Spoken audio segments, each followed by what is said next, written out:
Assalamualaikum Bu. Waalaikumsalam Mbak. Bagaimana kabarnya? Alhamdulillah baik Bu. Baik, alhamdulillah kalau begitu. Kemarin kita sudah sempat berjanji ya untuk konsultasi mengenai masalah yang Ibu alami ini. Oh iya Bu, kebetulan saya ini mengalami penurunan nafsu makan. Ya, yang dimana berat badan saya itu menurun, yang tadinya contohnya itu saya memakai baju yang tadinya muat sekarang menjadi longgar. Nah kemudian di kampus teman-teman saya itu mengiranya saya ini cacingan dan mereka itu menganjurkan saya untuk mengonsumsi obat cacing. Nah setelah saya mengonsumsi obat cacing itu kok badan saya menetap masih kurus, belum ada kenaikan. Nah bagaimana ya Bu saran Ibu kepada saya? Oke, jadi sebelumnya ini Mbak mengalami penurunan berat badan dan nafsu makan juga ya? Iya betul. Ini Mbak alami mulai kapan? Mulai kapan Mbak merasakan kalau berat badan Mbak ini menurun? Sekitar 3 bulan yang lalu Bu. Oke, 3 bulan yang lalu. Sebelumnya berat badan Mbak ini berapa? Sekitar 50 kg Bu. 50 kilo, baik. Kalau untuk vitamin, Mbak ini ada mengkonsumsi vitamin atau tidak selama penurunan berat badan ini Mbak rasakan? Tidak Bu, saya tidak mengonsumsi vitamin sama sekali. Kalau untuk informasi atau edukasi mengenai masalah yang Mbak alami ini, Mbak sudah pernah mendapatkannya? Belum pernah Bu. Belum pernah, baik.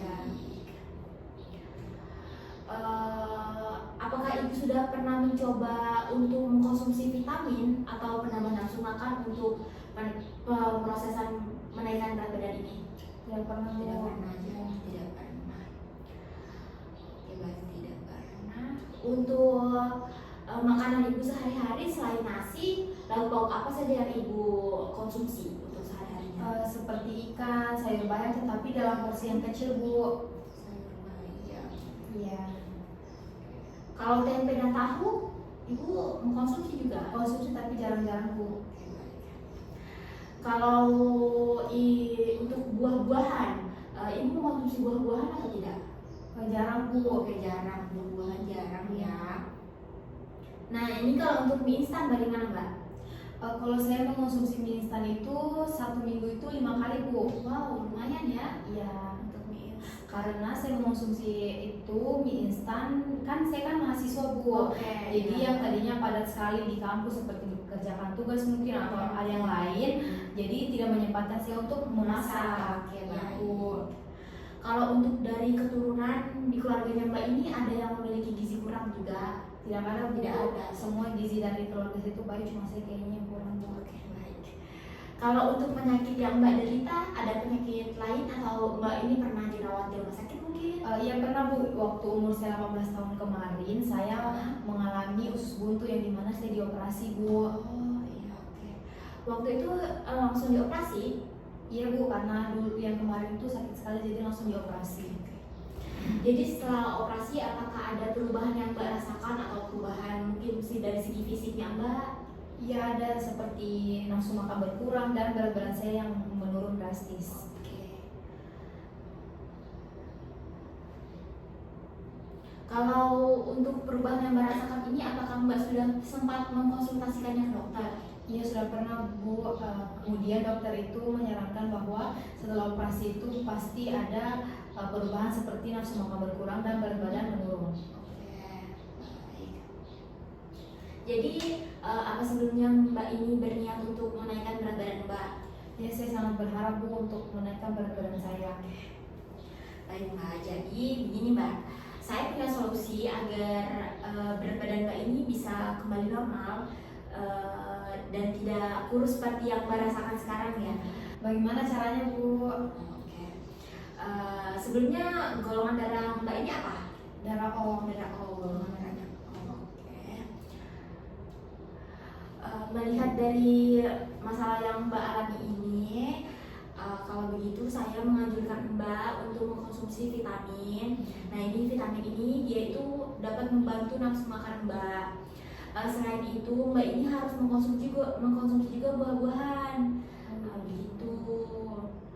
Kalau Mbak kan tadi golongan darah O ya. Karena tuh Mbak, jadi biasanya seseorang yang mengalami gizi kurang ini dia itu rentan terkena penyakit. Makanya Mbak itu perlu mengkonsumsi buah-buahan yang mengandung banyak vitamin untuk menjaga daya tahan tubuhnya Mbak. Kemudian Mbak ini sebaiknya mengkonsumsi susu deh menurut saya, susu skim yang tinggi lemak. Kemudian Mbak juga harus merubah pola makannya Mbak, yang sekarang kan Mbak ini makannya cuma 1 kali ya satu hari. Iya betul. Kalau bisa Mbak itu merubah pola makannya Mbak itu menjadi 3 kali satu hari seperti dulu. Untuk makanan yang dikonsumsi ini bisa makannya benar-benar Mbak sukai saja. Untuk konsumsi susu bisa di pagi hari atau dengan selingan buah setelah makan begitu, untuk menambah pengetahuan Mbak juga tentang masalah yang Mbak alami ini. Mbak bisa mencari di internet atau di buku-buku Mbak mungkin bisa baca-baca. Sepertinya saran yang Ibu berikan itu mudah saya lakukan, Bu. Oke, itu sangat-sangat mudah ya Mbak ya. Kalau yang tadi saya kasih tahu itu kan Mbak ini hanya harus menjaga pola makan Mbak ini ada teratur. Dengan Mbak menjaga pola makan Mbak ini, berat badan Mbak ini bisa ideal. Saya pernah membaca buku, Bu, dan melihat berbagai pengalaman di sekitar saya. Katanya mengonsumsi susu ini akan melihat tubuh kita menjadi gemuk. Tapi kenapa sebagian orang masih ada atau tetap badannya tetap kurus? Ya betul. Oke. Jadi sebenarnya Mbak, susu ini bukan membantu seseorang menjadi gemuk. Bukan hanya ya, bisa, tapi tidak hanya untuk membuat gemuk. Nah, karena susu ini banyak mengandung kalsium, dia ini sangat baik untuk tulang. Jadi Mbak untuk mengkonsumsi susu karena Mbak mau menaikkan berat badan, jadi Mbak itu harus memilih susu yang tinggi lemak untuk dikonsumsi gitu. Oh iya Bu, apakah dengan mengonsumsi buah juga dapat meningkatkan berat badan saya? Sangat bisa ya Mbak.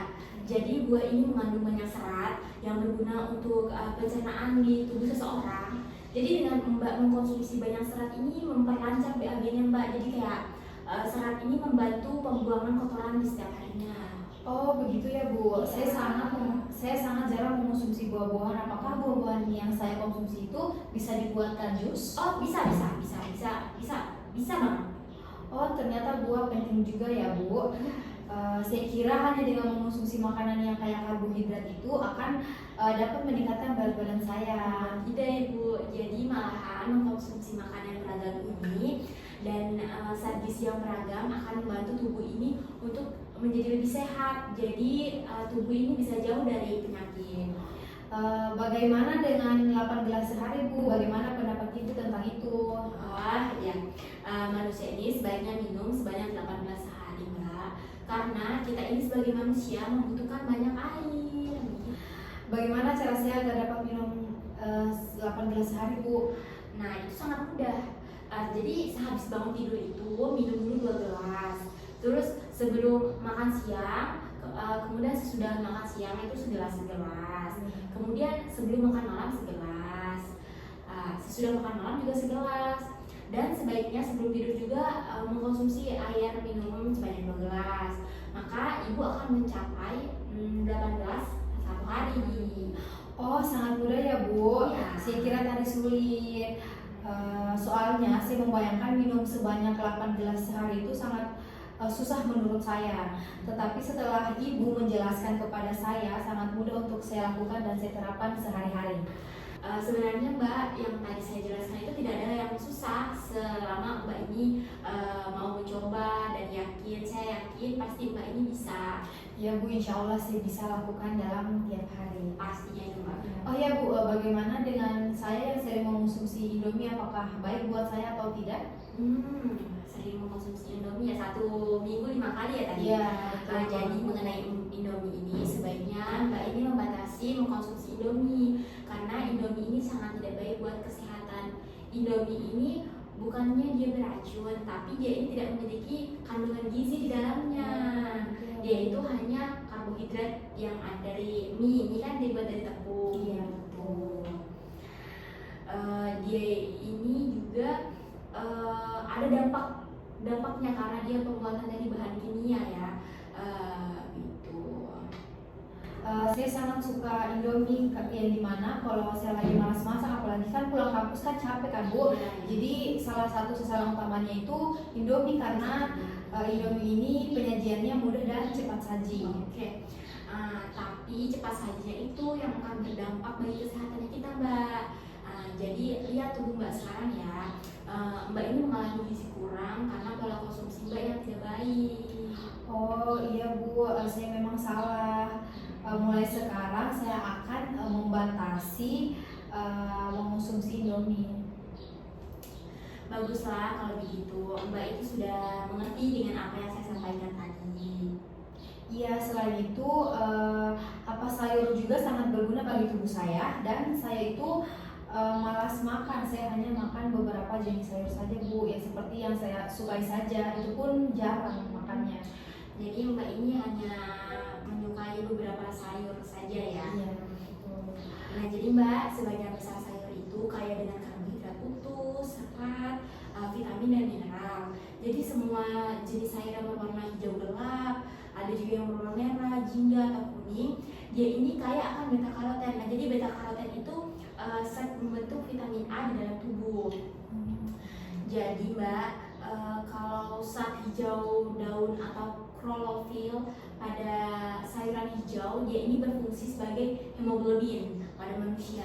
Jika pada darah yang berperan ini adalah zat besi, maka pada klorofil adalah magnesium.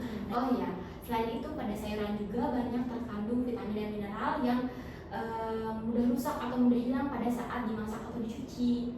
Jadi Mbak, sayuran itu sebaiknya dicuci sebelum dipotong-potong dan jangan dimasak sampai layu agar tidak menghilangkan vitamin dan mineralnya.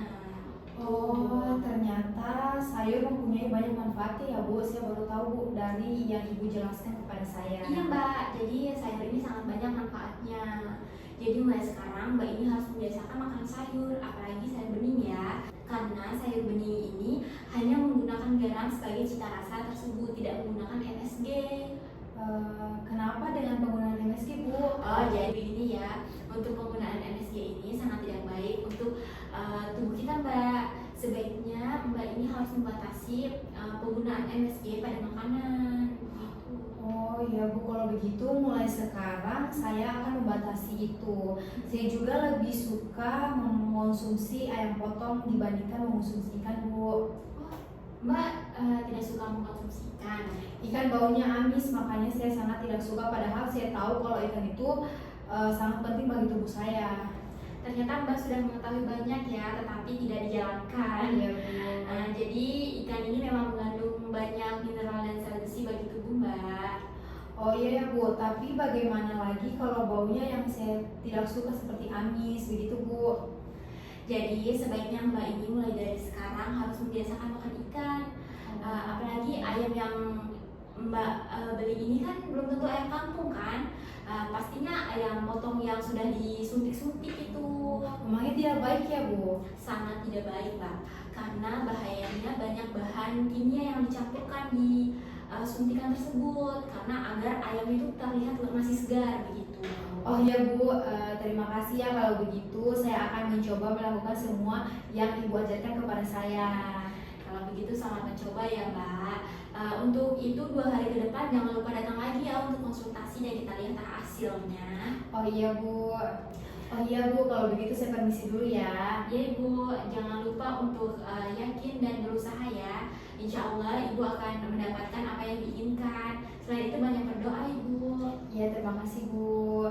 Sekian, Assalamualaikum.